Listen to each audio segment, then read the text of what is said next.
More pressing news ahead of this weekend's dangerous cold. The city of Gloversville will open the doors of a new Code Blue shelter. News 10 ABC's Juliana Bruno taking us inside and explains how the city managed to turn this around in just a few days.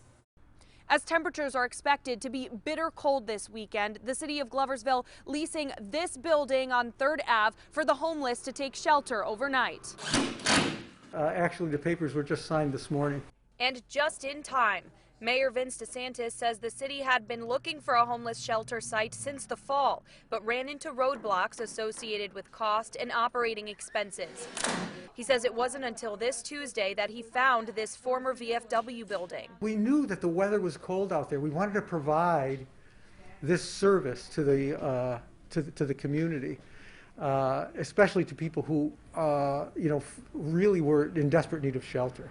This quick turnaround follows some public pressure about the lack of a Code Blue shelter in the area.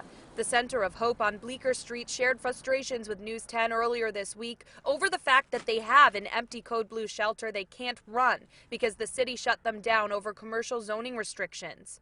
DeSantis said he heard from the Center of Hope's Code Blue Advisory Board today and is grateful that they have offered their help to the city's new facility.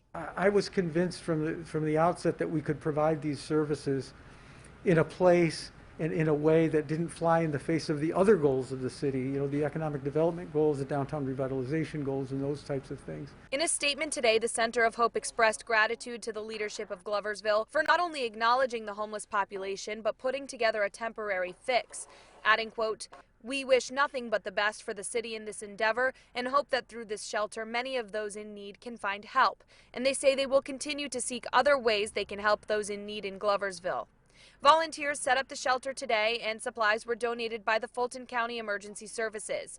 DeSantis says the room that was leased for the shelter can hold about 20 beds.